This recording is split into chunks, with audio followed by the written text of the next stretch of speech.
কারণ একেকটা নাম একেকটা গল্প ভ্যারি করে। সো দাফনের গল্প একরকম, বিবরের গল্প একরকম। দাফন এক প্যাটার্নের আর বিবর আরেক প্যাটার্ন। মিডিয়া আমাদের একটা পরিবার। সবার উচিত আমাদের ফ্যামিলি মেম্বার হিসেবে সবার সাথে সবাইকে রেসপেক্ট দেওয়া উচিত। তো ওভাবেই আমি আমার মাকে ম্যানেজ করে আমার মনে হয় পৃথিবীতে মা এমন একজন মানুষ যে সব যুদ্ধ জয় করা। সাকিব ভাইয়ের সাথে কাজ করার ইচ্ছা তো সবার থাকে, আমারও থাকে। আমার একটা ড্রিম যে আমি সাকিব ভাইয়ের সাথে যদি একটা সিনেও যদি কোনো কাজ পাই, এটা আমি নিজেকে অনেক প্রাউড মনে করব। ওয়েলকাম টু বিনোদন প্লাস। অ্যাজ এ হোস্ট আমি রিক্তা ইসলাম আছি আপনাদের সাথে। আর আমাদের সাথে আজকে আছেন নবাগত অভিনেত্রী জান্নাত আফরিন। চলে যাচ্ছি জান্নাত আফরিনের কাছে। আপু কেমন আছেন? আমি ভালো আছি। আপনি কেমন আছেন? জি, আলহামদুলিল্লাহ ভালো আছি। আপনি আসার পরে দেখলাম আপনি খুব সুন্দর করে হাসছেন। আপনার হাসিটা খুব সুন্দর। Thank you. আর আরেকটা কথা যেটা বলি, আপনাকে কিন্তু আজকে অনেক সুন্দর লাগতেছে। Thank you so much. My pleasure. আপু আমরা চলে যাচ্ছি বিনোদন আড্ডায়। আমরা আসলে এখানে আড্ডা দিব। এটা একটা পডকাস্ট প্রোগ্রাম। আমি দেখেছি আপনার বেশ কিছু ইন্টারভিউতে আপনি অনেক কথা বলতে পারেন। মিষ্টভাষী, সুন্দর কথা বলেন। ঠিক আছে আপু আমরা চলে যাচ্ছি। আপনি বোধহয় ২ টা মুভি করছেন বা করবেন বা সাইনিং হয়েছে যেটাই হোক আপনি একটু বলেন প্লিজ। আচ্ছা, ২ টা মুভি করছি। আমার একটা মুভি শেষ হয়েছে, 'দাফন', ওইটা এখনো রিলিজ হয় নাই। আর একটা যেটা হচ্ছে 'বীবর', ওইটা হচ্ছে ঈদের পরে শুট হবে। আর 'দাফন' যেটা করেছি ওটা হচ্ছে বেশ কিছুদিন আগেই করেছি। ওটায় অনেক গুণী অভিনেত্রীদের সাথে আমি কাজ করছি। যেমন রুনা খান আছে, শবনম ফারিয়া আছে, আর আমার কো-অ্যাক্টর আছে বাঁধন। সো ওইটা নিয়ে আমি খুব এক্সাইটমেন্ট, যেহেতু এটা কাজ করেছি, অনেক সুন্দর একটা কাজ। আর ওইটা ডিরেক্টর ছিলেন কৌশিক শঙ্কর দাস। আর বিবর নিয়ে বলতে গেলে আসলে এটার ডিরেক্টর হচ্ছে তরিকুল ইসলাম ভূঁইয়া, মানে সাইমন তারিক ভাই। আর আমার হিরো হিসাবে আছেন শিপন মিত্র। আর আসলে এটা নিয়ে কি বলবো, গল্প বললে তো আপনারা হলে গিয়ে সিনেমা দেখবেন না। সো এত কিছু খুলে বলতে পারছি না। আমি জাস্ট এইটুকুই বলতে পারি যে অনেক সুন্দর একটি গল্প, যেটা আসলে সবাইকে নিয়ে দেখার মতন একটা ছবি। ইনশাল্লাহ ভালো হবে অনেক। 'বিবর' বা 'দাফন' ২ টা ফিল্মের নামের মধ্যেই একটা রহস্যজনক ব্যাপার আছে। এই ব্যাপারে আপনি কি বলতে চান? মানে এটার গল্পগুলোও কি আসলে রহস্যজনক? উম অবশ্যই। কারণ একেকটা নাম একেকটা গল্প ভ্যারি করে। সো দাফনের গল্প একরকম, বিবরের গল্প একরকম। দাফন এক প্যাটার্নের আর বিবর আরেক প্যাটার্নের। সো ২ টাই আপু তো আলাদা। বললেন যে আপনি অনেক গুণী অভিনেতা-অভিনেত্রীদের সাথে কাজ করেছেন। আপনার কাছে আপনি যেহেতু একদমই নবাগতা, আপনার তাদের সাথে কাজ করে কেমন লেগেছে? বা তাদের ব্যবহার মানে নতুনদের সাথে আসলে কেমন? আপনি যে ভালো বলতে পারবেন। আ আসলে আমি একটু স্ট্রেট কথা বলি। খুব স্ট্রেট কথা বলতে পছন্দ করি। মানে আমি মানুষটাই এইরকম।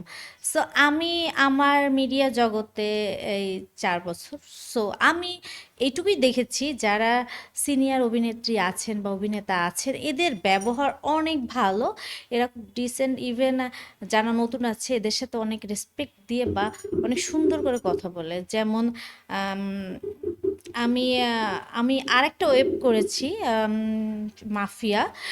শাহিন সুমন ছিল ওটার ডিরেক্টর। আপনারা সবাই তাকে চিনেন। হ্যাঁ, শাহিন সুমন ভাই। আমি ছোটবেলা থেকে তার নাম শুনছি।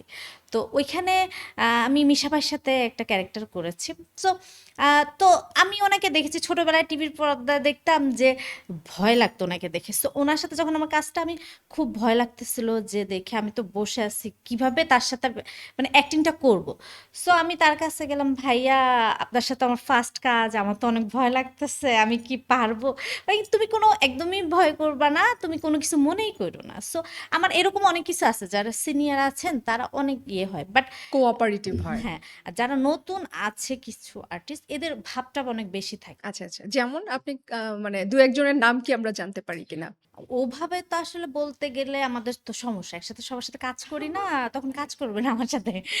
বাট এইটুকু বলতে পারি যে যেহেতু মিডিয়া আমাদের একটা পরিবার, সবার উচিত আমাদের ফ্যামিলি মেম্বার হিসেবে সবার সাথে সবাইকে রেসপেক্ট দেওয়া উচিত। আর আমি মনে করি আমি যে জিনিসটা আপনার কাছ থেকে চাই, অবশ্যই আপনাকেও আমার সেই জিনিসটা দিতে হবে। আমি যদি আপনাকে রেসপেক্ট করি, সো আপনি আমাকে রেসপেক্ট করবেন। আর রেসপেক্ট করাটা, কারোর সাথে সুন্দরভাবে কথা বলাটা, এটা তো ভালো, তাই না?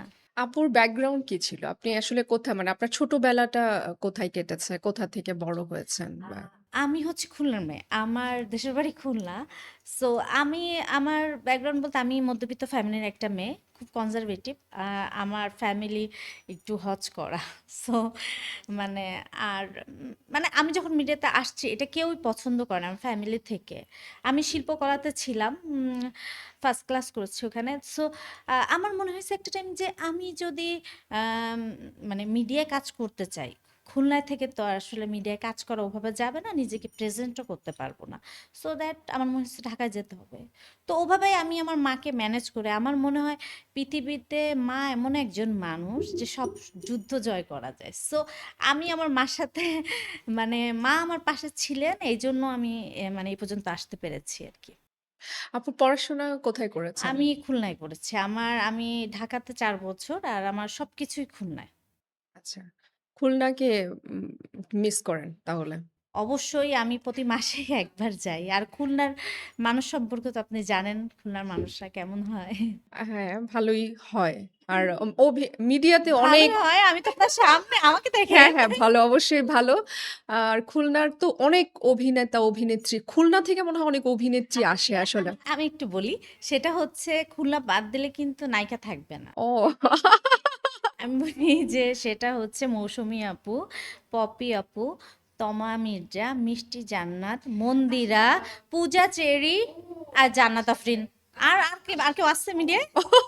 সব আচ্ছা, খুলনা। তাহলে বলা যাচ্ছে যে খুলনা ছাড়া আসলে মিডিয়া জগতে নায়িকার খুব সংকট হয়ে যাবে যদি হ্যাঁ, খুলনা হ্যাঁ। না থাকে। আচ্ছা, বর্তমানে তো অনেক কাজই করছেন আপনি। কিন্তু আপনি আসলে কিভাবে নিজের ক্যারিয়ারটাকে দেখতে চান? আপনি কি অভিনেত্রী হিসেবে দেখতে চান নাকি সংখ্যায়? না আমি ১০০-২০০ মুভি করব। আপনি এইভাবে নিজেকে দেখতে চান? আ বেসিক্যালি তো আমি নাটকটাকে অনেক ভালোবাসি। মুভি করার চিন্তাভাবনা আমার ছিল না। বাট মানুষের একটা স্বপ্ন থাকে না যে বড় পর্দায় কাজ করা। আমার এখন ছিল না। তো কোনোভাবে এটা হয়ে গেছে। সামহাউ আ কাজ পেয়েছি, করেছি। বাট আমি এমন একটা জায়গায় যেতে চাই যাতে বাংলাদেশের মানুষ আমাকে এক নামে চিনে। আ ভালো অভিনেত্রী হিসাবে, এই আরকি। তো সেক্ষেত্রে আপনি নিজেকে কিভাবে প্রস্তুত করছেন? মানে একজন ভালো অভিনেত্রীদের যেই বিষয়গুলো লাগে, সেই বিষয়গুলো কি আপনার মধ্যে আছে? আপনি সেটা মনে করেন? অবশ্যই আছে। বাট আসলে হয় কি, মানে আমি যেভাবে নিজেকে কি তৈরি আছে? মানে ভালো অভিনেত্রী হওয়ার জন্য আসলে কি লাগে? আচ্ছা, এখন এটা তো আমি অনেক বড় অভিনেত্রী না, আমি তো শিখছি। বাট আমার যেটা মনে হয়, এগুলো যারা অনেক সিনিয়র আছেন, আমাদের এরা অনেক সুন্দর করে বলতে পারবে। আমি কিন্তু আপনি শিখছি। তো অনুপ্রাণিত হয়েছেন কাউকে না কাউকে দেখে। সেই অনুপ্রেরণাটা আসলে তার কোন গুণটা দেখে আপনি অনুপ্রাণিত হয়েছেন? যে আপনার মনে হয়েছে যে না একজন অভিনেত্রীর মধ্যে এই গুণটা আছে, আমি এই গুণটা আমার ভিতরেও আছে। আমি এখন এর জন্য আমি নায়িকা হতে চাই। সেই গুণটার কথা আমরা জানতে চাচ্ছি আসলে। আচ্ছা, এখানে আমি যেটা বলতে পারি, আমি ছোটবেলায় দেখেছি আমার মা শাবানাকে অনেক পছন্দ করত, শাবানা ম্যাডামকে। সো আমি দেখতাম শাবানা ম্যাডাম গানের মধ্যে অনেক সুন্দর ফুল-টুল দিত। অনেক ভালো লাগতো। ছোটবেলায় উনাকে দেখতাম, আম্মু দেখতো, এই।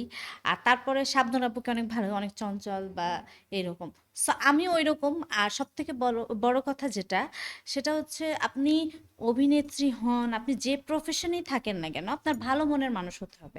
একজন অভিনেত্রী হতে গেলে আপনার খুব সুন্দরী হতে হবে, এটা কিন্তু না। আপনার একটা বড় গুণ যে আপনার সব দিকে পারফেক্ট থাকতে হবে।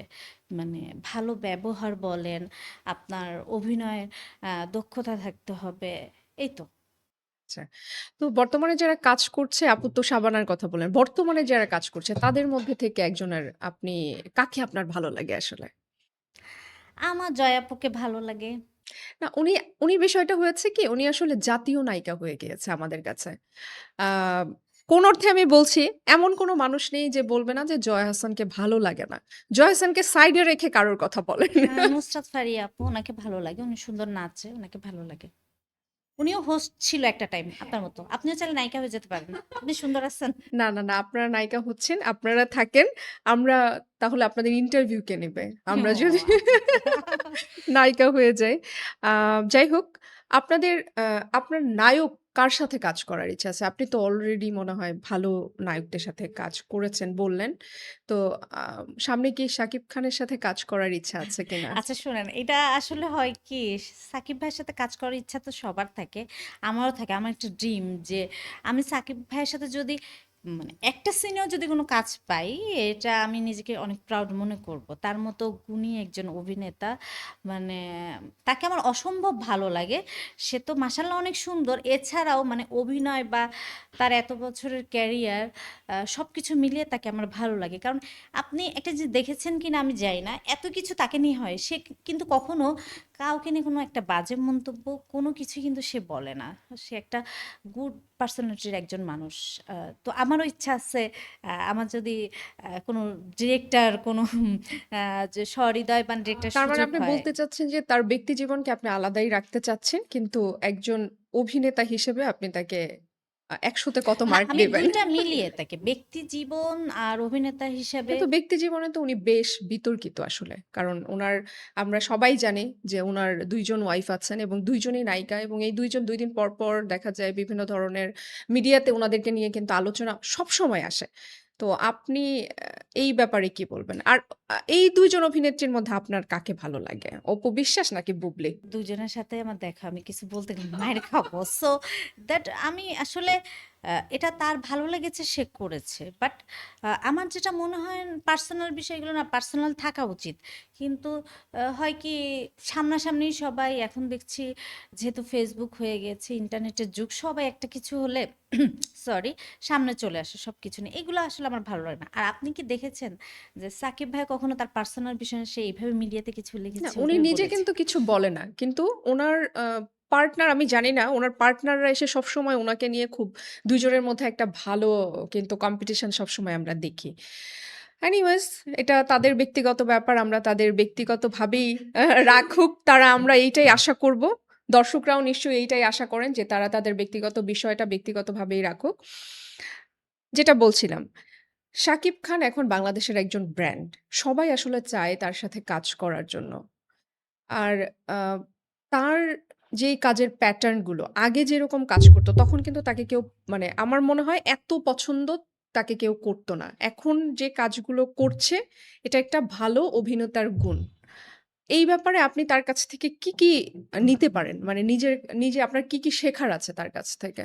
আ আসলে সাকিব ভাইয়ার কাছ থেকে অনেক কিছুই শেখার আছে। বাট আসলে হয় না, যুগের মানুষ বলে যে আগে আগে তো আসলে ডিজিটাল এত কিছু ছিল না।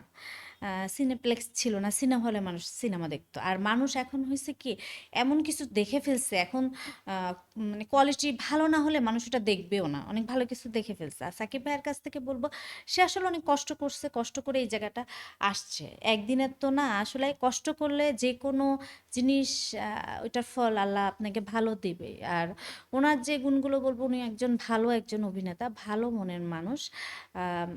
মানে সব দিকে আসলে ওনাকে নিয়ে বলতে গেলে শেষ মানে হবে না। হ্যাঁ, বুঝতে পেরেছি। আপনি উনার অনেক বড় ফ্যান। আমরা হ্যাঁ। চাই আমরা আমাদের ক্যামেরার মাধ্যমে বলতে চাই যে শাকিব খান যদি এই ইন্টারভিউটা দেখেন তাহলে আমরা চাইবো যে আপনার পরবর্তী সিনেমাতে জান্নাত আফরিন আপুকে যদি রাখা যায় তাহলে আমরা বলব যে আপনি চেষ্টা করবেন তাকে রাখার। কারণ সে আপনার অনেক বড় একজন ভক্ত এবং নবাগত অভিনেত্রী। তো আপু আপনার আ নাটক আপনি বলছিলেন অফ ক্যামেরাতে যে আপনি নাটক করেছেন। আপনি এ পর্যন্ত কি নাটক করেছেন? আমি বেশ কিছু নাটক করেছি। অনেকের সাথে আমার কাজ করা হয়েছে যারা এ প্রজন্মে আছে। এই তো এই আরকি। আর রিসেন্ট একটা কাজ করলাম। ওটা হচ্ছে বাংলা ভিশনের। আ ওটা একটা সিরিয়াল। তাইফুজ্জাহান আশিক ভাই ডিরেক্টর। বাশার ভাই ছিল আমার অপোজিটে। এই তো। আ নাটক মানে বেশি পছন্দ করেন নাকি বড় পর্দায় কাজ করতে বেশি ভালো লাগে? নাটক। আচ্ছা। মানে নাটক কেন ভালো লাগে? মানে এটা কি বিশেষত্ব? আপনার কাছে কি উম নাটক ভালো লাগে বিকজ অফ, আম আমি তো শুরুটাই আমার নাটক দিয়ে। আমি তো ছোট মানুষ। মানে আমার তো এখনো মনে হয় না যে আমি তৈরি সিনেমার জন্য বড় পর্দা। তারপরে কিভাবে যেন আমার এটা হয়ে গিয়েছে। তো হয় না, ছোটবেলা থেকে আবার মঞ্চ করেছি। ওইভাবেই আসলে নাটকটা ভালো আ নাটকে আমরা দেখতে পাই যে অনেক সময় কিছু ডিরেক্টরদের সাথে কিছু নায়িকারা ফিক্সড ভাবে কাজ করে। অনেকে এটাকে বলে যে সিন্ডিকেট ক্রিয়েট করা। আবার অনেকে বলে যে হতে পারে তাদের বন্ডিং ভালো হয়। আপনার কাছে কি মনে হয়? মানে সিন্ডিকেটটা কি আসলেই কতটুকু কাজ করে এখানে? এটা তো আছে। যার সাথে যার সিন্ডিকেট থাকে, একটা গ্রুপ থাকে। এদের ওইভাবেই কাজ হয়। তাতে আপনার মনে হচ্ছে না যে আপনারা বঞ্চিত হ্যাঁ, হচ্ছেন? হ্যাঁ, হ্যাঁ। এটা তো অবশ্যই, কারণ যারা অনেকেই আছে নতুন, যারা এদেরকে ওইভাবে সুযোগ দেয়া হচ্ছে না, ওইভাবে কাজ পাচ্ছে না। এটা থাকবে। এটা বাংলাদেশে এরকম অনেক কিছুই আপনি হয়। খুব সহজে মেনে নিচ্ছেন বিষয়টাকে। কিছু করার নাই। আচ্ছা, আপনি কি কোনো বাজে প্রস্তাব পেয়েছেন? আ এটা ডিরেক্টর তো বা প্রযোজকদের কাছ হ্যাঁ, থেকে? এটা তো থাকে। হ্যাঁ, আচ্ছা, আপনি পেয়েছি। স্বীকার করছেন যে পেয়েছেন। কি ধরনের পেয়েছেন? মানে কিরকম সেটা ছিল? বাজে তো বাজে। বাজের তো আর কোনো ডেফিনিশন হয় না। ডেফিনিশন না থাকলেও হয় না মানুষকে যে মানে সেটা কি ধরনের আসলে? সে আপনার সাথে মিট করতে চেয়েছে নাকি সে আপনাকে মানে সরাসরি কিছু বলেছে? অ্যাপ্রোচ টা কি ছিল তার আসলে? ওইভাবে তো মানে ডিরেক্ট একটা মানুষকে উম কেউ কোনো কিছু বলতে পারে না। মানে এরকম ইনডাইরেক্টলি বলেছে কিনা যে আচ্ছা তোমাকে আমি এই মুভিটা দিব।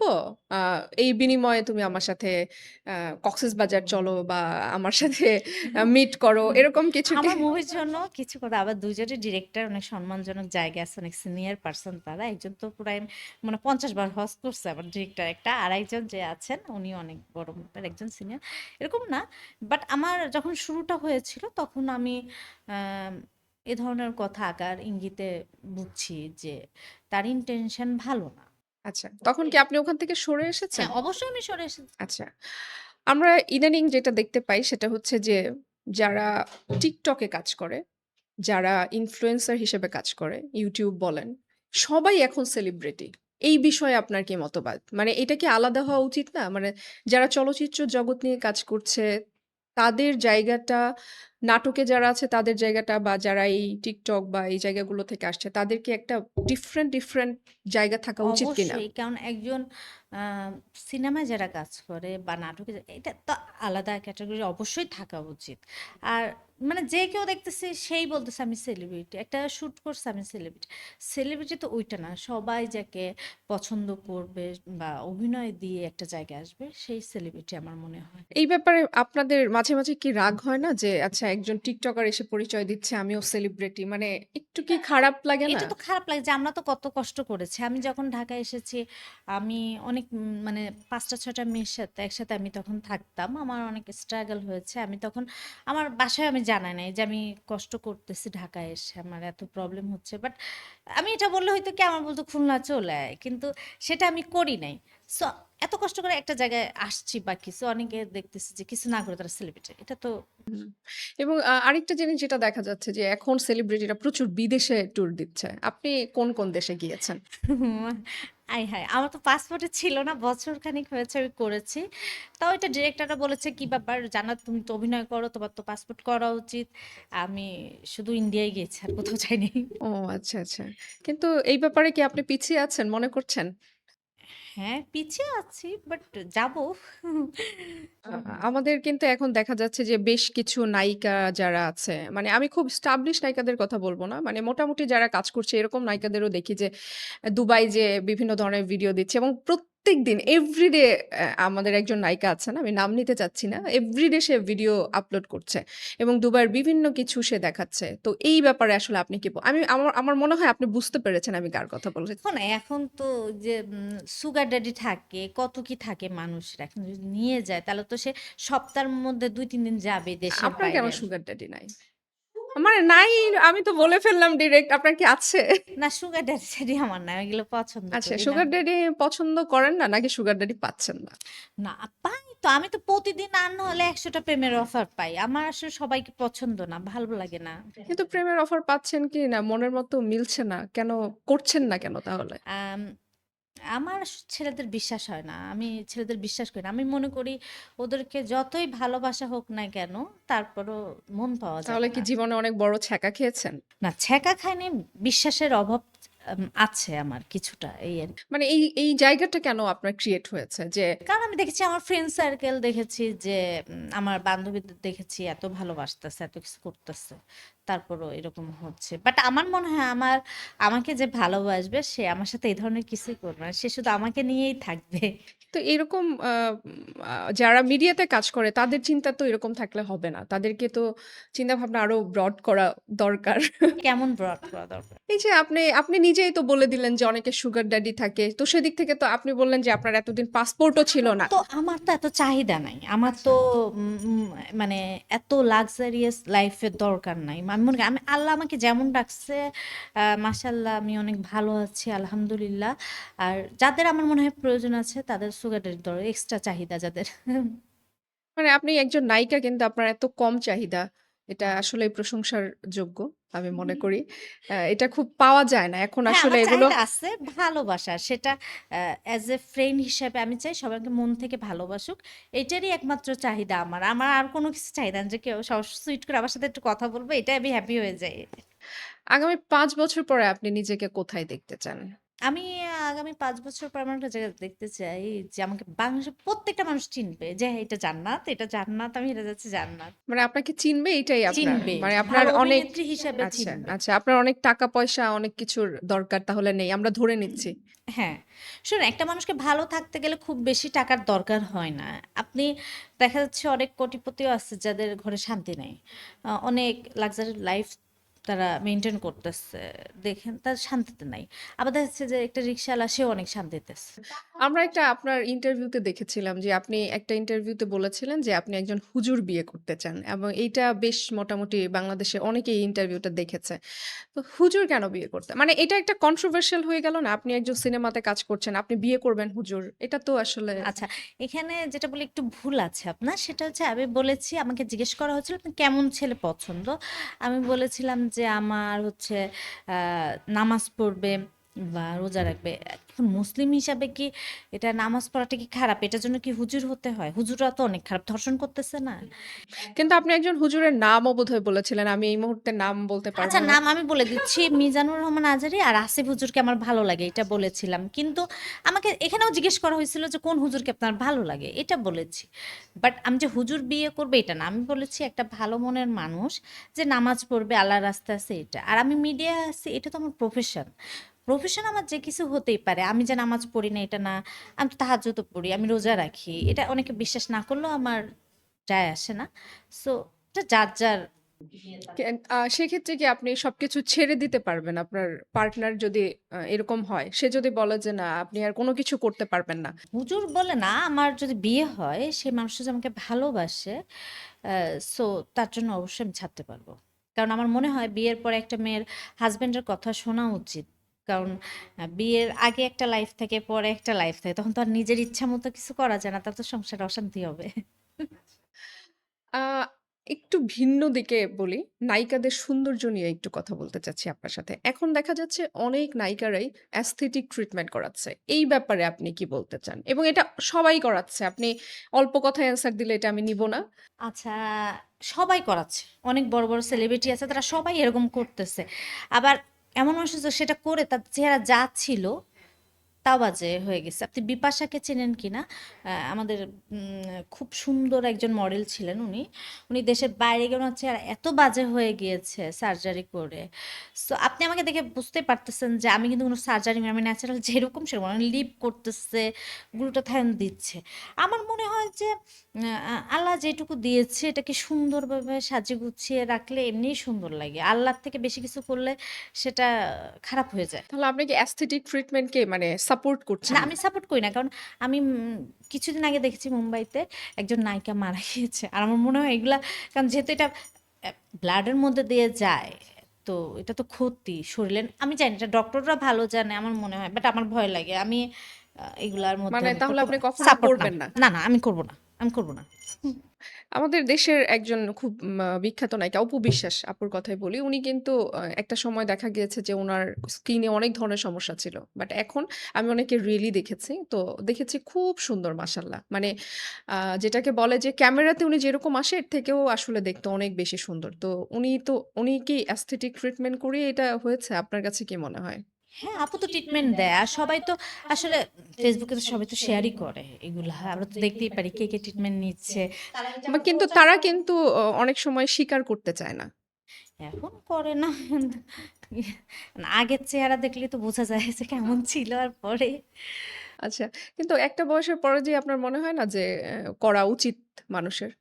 বা আপনি আপনি আপনি আমার করবেন? মনে হয় জিম করা উচিত। এত কিছু না করে জিমটা করলে শরীর ফিট থাকবে। আপনি কি জিম করেন? হ্যাঁ, আমি রেগুলার ট্রাই করি জিমটা করার। বাট এছাড়া কোনো ওই ট্রিটমেন্ট আচ্ছা। গ্লুটা এসব কিছুই নিই না। প্রিয় দর্শক, আমরা এখন চলে যাচ্ছি র‍্যাপিড ফায়ার সেগমেন্টে। আপুর সাথে আমরা একটা র‍্যাপিড ফায়ার খেলবো। আপু কি প্রস্তুত র‍্যাপিড ফায়ার খেলার জন্য? অবশ্যই। সিনেমার শুটিং নাকি নাটকের সেট? এখন যেহেতু সিনেমায় ঢুকে গেছি ২ টা বোথ। এটা র‍্যাপিড ফায়ার সেগমেন্ট, এখানে এক কথায় অ্যান্সার দিতে হবে। নাটক, প্রেম নাকি ক্যারিয়ার? প্রেম। বিবর নাকি দাফন? কোনটি আপনার হৃদয়ের কাছে? ২ টাই আমার ভালোবাসার কাজ। তো যেহেতু ওইটা কমপ্লিট করেছি ওটা সম্পর্কে জানি। আর বিবর তো এখনো শুরু করি নাই। ঈদের পরে শুরু করব। সো দাফুনি। ৳১,০০,০০,০০০ নাকি একটি ন্যাশনাল অ্যাওয়ার্ড? ন্যাশনাল অ্যাওয়ার্ড অবশ্যই। নিজেকে এক শব্দে কি বলবেন? আমি ভালো মনের মানুষ। আচ্ছা। প্রিয় দর্শকের মধ্য দিয়ে শেষ হয়ে গেল আমাদের র‍্যাপিড ফায়ার। আমরা একটু কমই রেখেছি কারণ আমরা গল্প করতে অনেক পছন্দ করি। আর যেহেতু পডকাস্ট চলছে, সো আপুর সাথে আমি অনেক মানে এত গল্প আসলে চলে আসে কিছু মানে কি বলবো? যাই হোক, আমরা আবারও ফিরে যাচ্ছি গল্পে। সামনে তো ঈদ আসছে আপু, রোজা আসছে এবং ঈদ আসছে। ঈদের কি জামা-কাপড় কিনেছেন? ড্রেস কিনেছেন? না এখনো ঈদের ড্রেস কিনি নাই, কিনবো। আসলে ঈদে বেশি গিফট পাই। আর এখন আসলে নিজের কেনা হয় না, এখন দিতে হয়। সো কি মানে গিফট পাবো আর সবার জন্য কিনবো আরকি। ঈদের শপিং কোথা থেকে করেন? বাংলাদেশ নাকি বিদেশে? না, না আমার বাংলাদেশ থেকে করা হয়, ঢাকা থেকে করা হয়, খুলনা গেলে করি। আ আবার এই তো। আচ্ছা।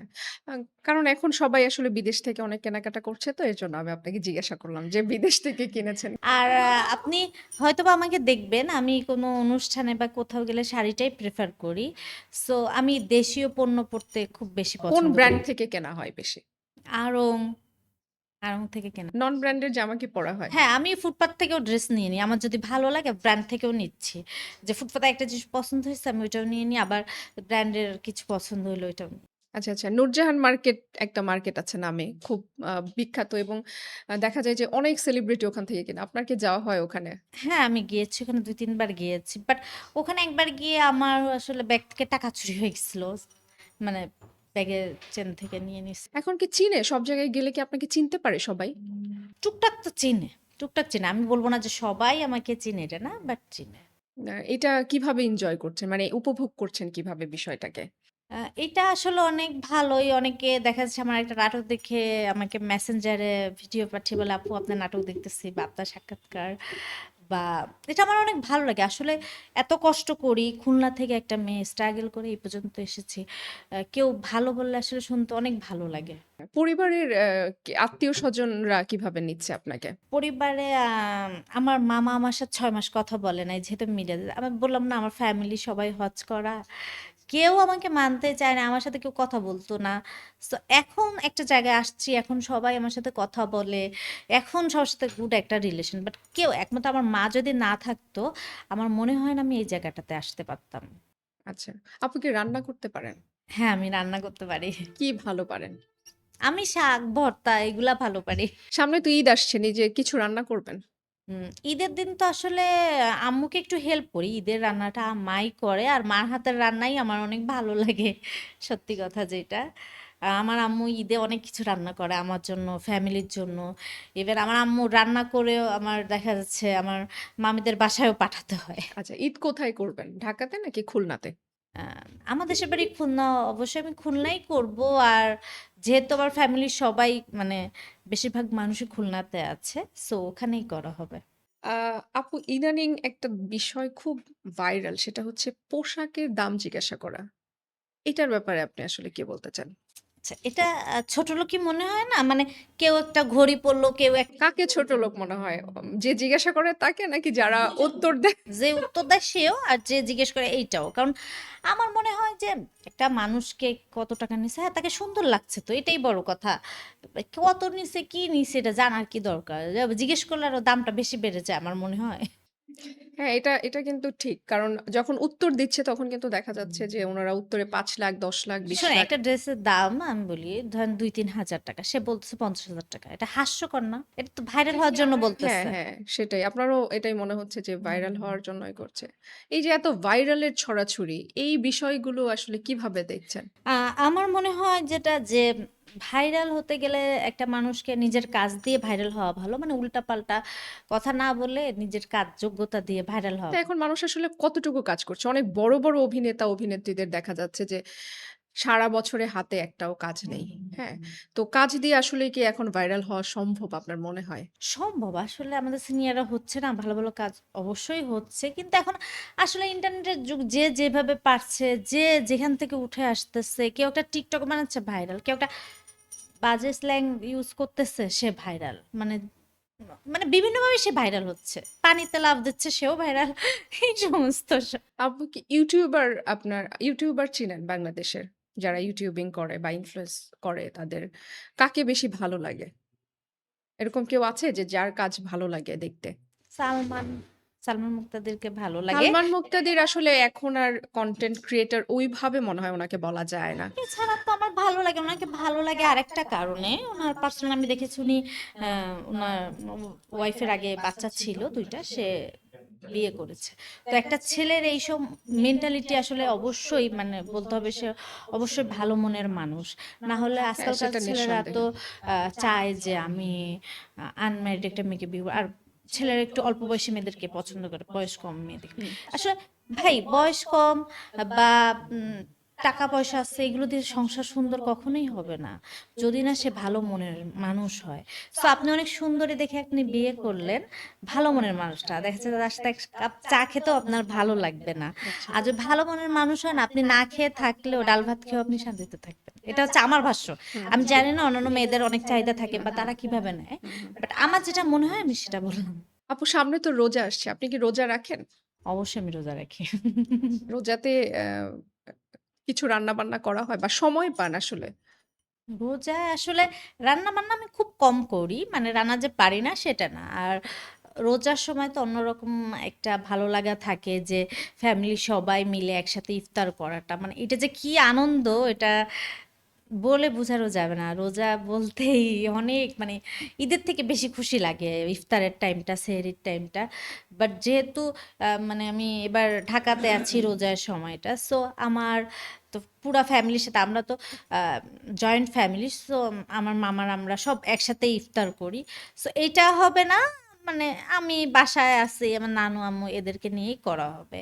সো ভালো লাগে আরকি। পুরান ঢাকার ইফতার করেছেন? হুম, হ্যাঁ। ওদের ইফতারগুলো দেখতে আমার খুব ভালো লাগে। খেতে মজা লাগে? হ্যাঁ, অবশ্যই মজা লাগে। পুরান ঢাকার বিরানি, তারপরে কাবাবগুলা অনেক সুন্দর হয়। রুটি, এগুলো ভালো লাগে অনেক। রোজায় আপনার সামনে পরবর্তীতে কাজ কি আসছে? আমরা কি দেখতে পাবো? আমার তো ধরুন রোজা যে কাজগুলো হয়, এগুলো তো আসলে ঈদের জন্যই হয়। আ নাটকের কাজ আছে। আর যেটা হচ্ছে যেহেতু আমার সামনে সিনেমা, ওইটার প্রিপারেশন নিয়েই আছি।